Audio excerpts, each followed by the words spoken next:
In the play The Beggars Opera by John Gay, there's an evident case of the values held by society and by the central family in the story. As the Peacham's daughter Polly is exploring the life of a woman in love, she comes to find that her parents don't support the decision of her to marry the man of her dreams. In her attempts to plead her case of love, she comes to find that the society doesn't support decisions based on love, rather status, wealth, and reputation, which they hold so high that her parents would resolve to murder to acquire more money and to repair a broken reputation.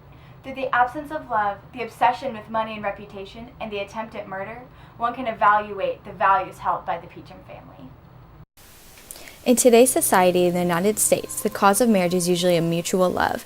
It is marrying for money, reputation, and status that are commonly looked down upon. However, in the 1700s, when the Beggars Opera was written, these ideas were flipped. It was common for marriages to be arranged by parents based on income and status of the family being married into. This idea is evident from the beginning of the play. In Act 1, Scene 10, while the Peachams and Polly are in an argument over her decision, Polly attempts to justify, "But hear me, mother, if you ever loved," and she is interrupted by her mother, who says, "Those cursed playbooks she reads have been her ruin. One word more, Hussy, and I shall knock your brains out, if you have any." In this response, one can see that the love that is expected in today's world is not the same as in the Peacham's world in two ways. Romantic love is considered ruin, and parental love is conditional. Until Mrs. Peacham knew for sure whether Polly had married McKeith or not, she pitied her daughter. Once they found the truth, both her mother and father resorted to vicious name-calling, judging, and threatening of violence. There is a clear lack of love of all sorts in the life of Polly Peacham.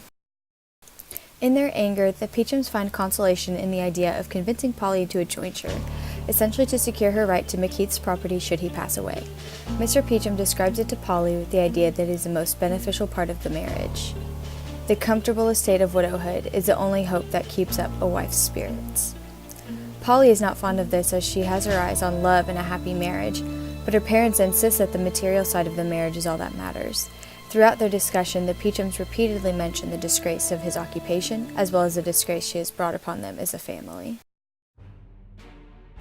Once the Peachams come to bring Polly to terms with the idea of the jointure, their minds are set on having McKeith hanged, whether the man's wife is the one to do it or not. Mrs. Peacham says to her husband, "The thing, husband, must and shall be done. For the sake of intelligence, we must take other measures and have him peached the next session without her consent. If she will not know her duty, we know ours." Though the plan is not followed through in the end, though he remains alive and happily married, having chosen Polly once and for all, the value still stands. Mr. and Mrs. Peacham would have done anything to gain reputation and money from their daughter's choice. They value these material things above life itself. In the actions and words of the response of the Peachams to their daughter's marriage, we can evaluate just how much they value life, love, and happiness. It is obvious that they would do anything for status and material gain, even plot to kill the one that their daughter claims to make her happy.